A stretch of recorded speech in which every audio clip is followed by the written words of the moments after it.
Hello, I'm Larry Green, sitting in for Ann Green today, my wife and author, on We've Got Books. And boy, do we ever. We are coming to you from the big sky country of Dallas, Texas, where everything is bigger gun toting, football, and our southern drawl. I'll be your host for We've Got Books, and I'm excited to tell you about Ann's newest books, as well as interview other fabulous Christian fiction authors about their books. Have you ever read a sensational book and wondered about the author? We'll sit around the table chatting to get to know each author and how his or her book was created. Today, I'm interviewing Betty Boswell about her book, Hidden Names. But first, Betty, tell us a little bit about yourself.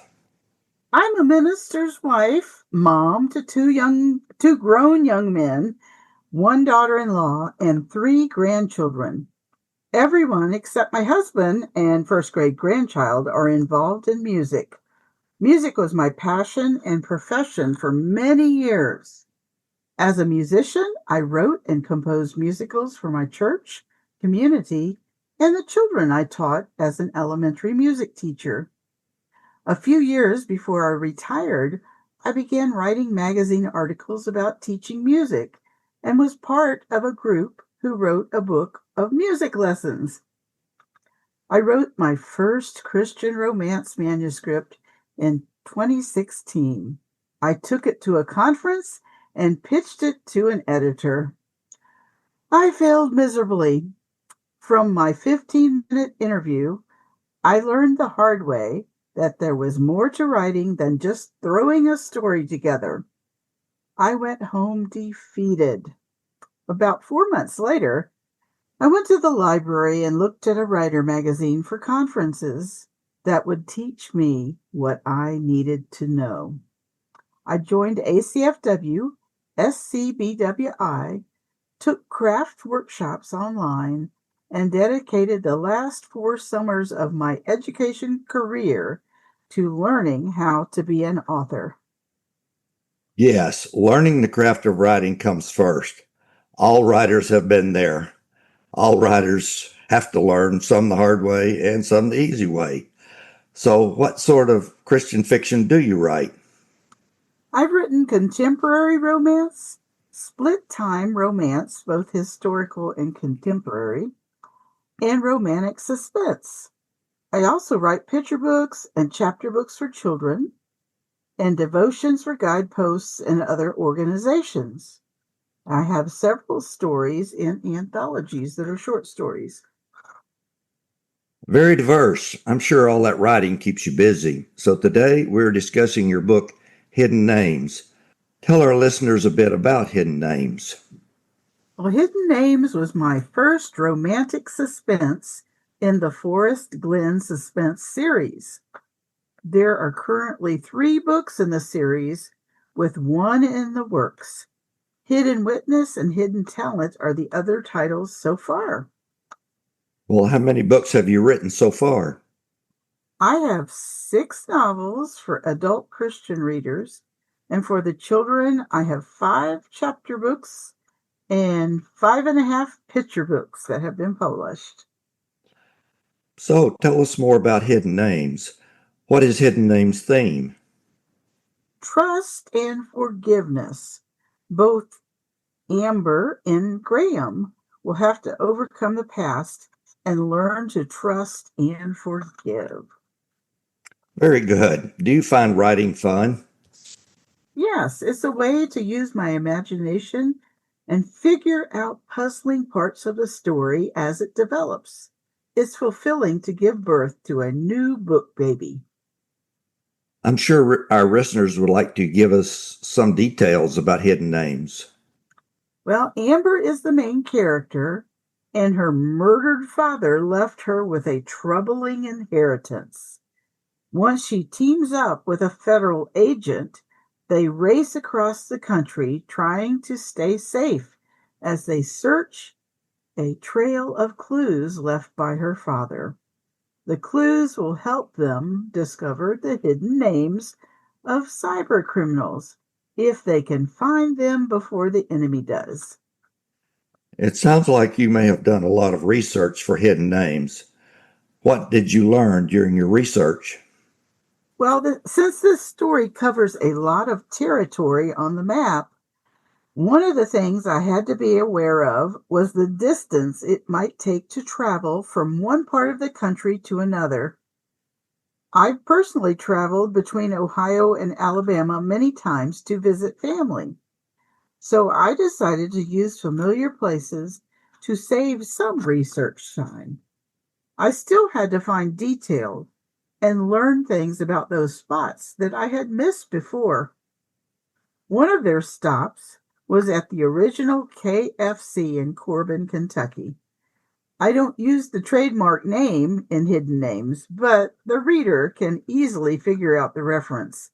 Readers will discover an interesting tidbit about Colonel Sanders in the book. I always enjoy learning a bit about trivia in the books I read. Sometimes that trivia finds its way into the back cover of the book. I'd love for you to read the back cover of your book. Okay. Amber's father, Max, betrayed her and her mom when she was 16.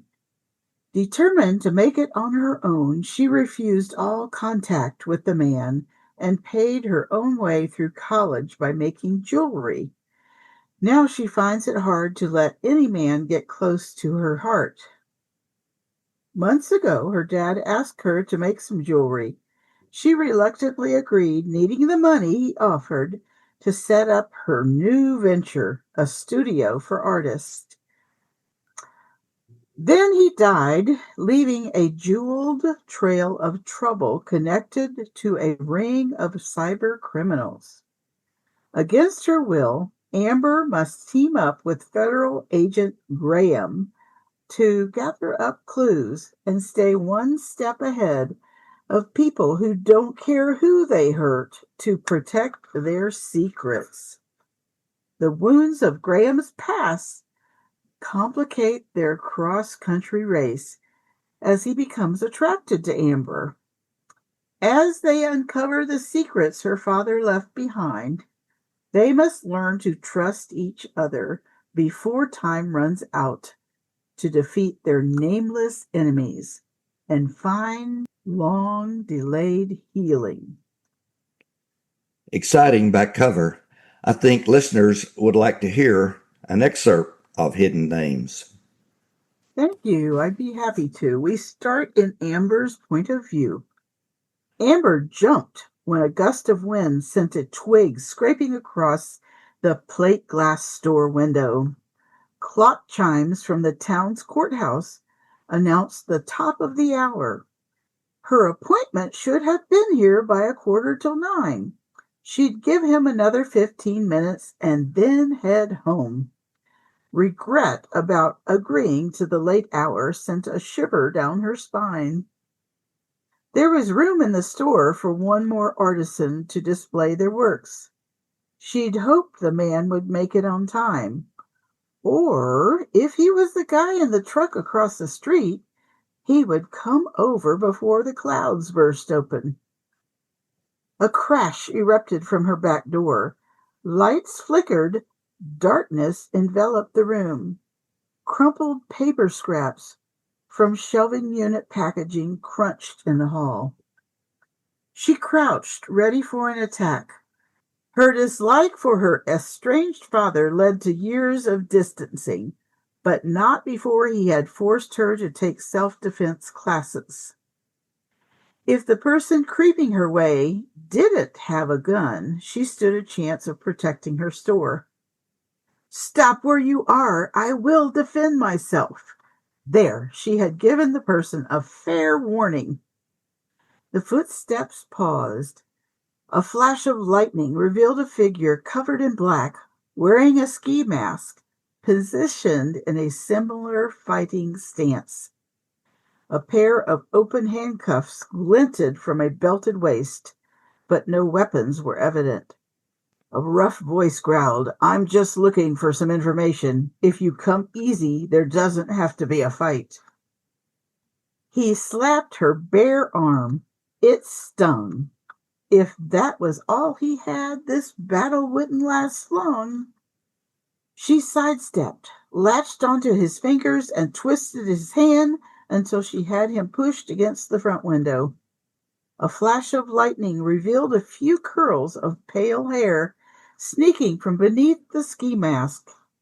It also displayed the man from the truck dashing their way. Would there be two assailants?